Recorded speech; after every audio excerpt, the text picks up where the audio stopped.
আজকে আমাদের ট্রেডিংয়ের ডে 15, কিন্তু আজকে আমরা কোনো ট্রেড করব না, কারণ আজকে আমাদের মার্কেটের অবস্থা খুবই খারাপ। আপনারা যদি যারা মার্কেট একটু দেখেন বা বোঝেন তারা বুঝতে পারবেন যে আজকে মার্কেটে খুবই ভোলাটিলিটি আছে, কারণ আজকে মার্কেটের ক্লোজিং ডে। তো এই জন্য মার্কেটের অবস্থা আজকে খুবই খারাপ। তো এই জন্য আজকে আমরা কোনো ট্রেড নিব না, এবং আমার যে ব্যালেন্সটা ছিল এটা আমি গতকাল রাত্রে, তার মানে 17 তারিখে উইথড্র দিয়ে দিয়েছিলাম। যদি আপনারা আমার উইথড্র হিস্ট্রি যদি ট্রানজ্যাকশন একটু দেখেন তাহলে অবশ্যই দেখতে পারবেন যে আমি গতকালকে আমার যত ব্যালেন্স ছিল সব কিছুই উইথড্র দিয়ে দিয়েছি। শুক্রবার যেহেতু মার্কেট ক্লোজ হয়, এই জন্য এই দিনে মার্কেটের অবস্থা একটু খারাপ থাকে। তো আজকে আমি আপনাদের ট্রেডিং বিষয়ে কিছু কথা বলবো। তো আজকে আর কোনো ট্রেড করব না। তো আপনারা যদি ট্রেডিং শিখতে চান তাহলে আমি বলবো যে আপনারা নিজে থেকেই শেখেন, ইউটিউব দেখে লার্ন করে তারপরে ট্রেডিংয়ে আসেন। কারণ ট্রেডিং 99% সাইকোলজি, মানি ম্যানেজমেন্ট ছাড়া আর কোনো কিছুই নাই। টেকনিক্যাল অ্যানালাইসিসের গুরুত্ব খুবই কম, কারণ বাইনারি ট্রেডিংয়ে করতে গেলে আপনার সবার আগে মানি ম্যানেজমেন্ট এবং নিজের সাইকোলজি ঠিক করতে হবে এবং লার্ন করতে হবে। সবথেকে বড় বিষয় হচ্ছে আপনি সাইকোলজি কীভাবে বিল্ড করবেন এটা শেখেন, বা প্রত্যেকদিন রুলসের ভিতরে মেনে ট্রেড করা।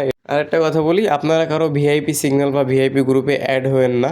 এটা আসলে আপনাকে ট্রেডিং শিখতে পারবেন কি পারবেন না এটা জানি না, কিন্তু আপনার অ্যাকাউন্ট জিরো হবে খুব শীঘ্রই। এটা অনেকের ভিআইপি সিগন্যাল আছে, অনেকে প্রফিট করায়। তো এটার দিকে আপনারা কান না দিয়ে বা না দিয়ে আপনারা নিজে থেকে শেখেন। কারো ভিআইপিতে জয়েন হয় না। ভিআইপিতে যদি জয়েন হয়ে থাকেন তাহলে মনে করেন যে আপনি ট্রেডিং শিখতে পারবেন না, উল্টে আপনার যে ব্যালেন্স বা ক্যাপিটাল আছে এটা জিরো হয়ে যাবে। তো ক্যাপিটাল জিরো করলেও যদি শেখার উদ্দেশ্য হয়ে থাকে তাহলে নিজে নিজে ডিপোজিট করেন, ইউটিউব দেখে লার্ন করেন, আগে শেখেন তারপর ডিপোজিট করে শেখেন। কিন্তু কারো শিওর শর্ট বা কারো সিগন্যালের পিছনে দৌড়ায়েন না, তাহলে আপনি ট্রেডিং শিখতে পারবেন না।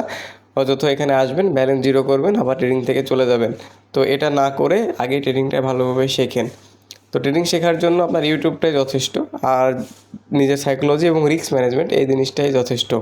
এই জিনিসটা যদি শিখতে পারেন তাহলে আপনি বাইনারি ট্রেডিংয়ে আসেন, তা নাহলে আপনার আসার দরকার নেই। অনেকে বলে যে ছোটো ব্যালেন্স দিয়ে ট্রেডিং হয় না। আসলে আপনি ছোটো ব্যালেন্স দিয়ে ট্রেডিং করার দরকার নেই, আপনি ছোটো ব্যালেন্স থেকে শেখেন। তো আমি রেগুলারিটি একটা সিকোয়েন্স মেনটেন করে ট্রেড করি, তারপরেও এখনও আমার সাইকোলজি, এখনও মানি ম্যানেজমেন্ট প্রপারলি ফলো করতে পারি না। কারণ এখানে আপনার ট্রেডিংয়ে সফল হতে গেলে মিনিমাম 2 বছর বা কারো 5 বছরের সময় লাগে। তো আপনি এখানে আস্তে আস্তে সময় দেন, আস্তে আস্তে শেখেন। আপনারা ট্রেডিংটাকে পার্ট টাইম হিসাবে নেন, এটাই আপনার জন্য ভালো হবে। যদি ফুল টাইম নেবেন কখন, যখন আপনি দেখবেন যে এখান থেকে কনস্ট্যান্ট প্রফিট করতে পারছেন, তখন আপনি ট্রেডিংটাকে ফুল টাইম হিসেবে নিতে পারেন। আর বাইনারি ট্রেডিংয়ে না আসাটাই ভালো। আপনারা যারা এসে পড়ছেন তাদের হিসাবটা অন্যরকম, যারা নতুন যারা ট্রেডিং শিখবেন তারা ফরেক্স বা ক্রিপ্টো এইগুলো দিয়ে শুরু করতে পারেন। কারণ বাইনারি ট্রেডিং খুব কঠিন এবং এখানে সাইকোলজিক্যাল একটা গেম থাকে।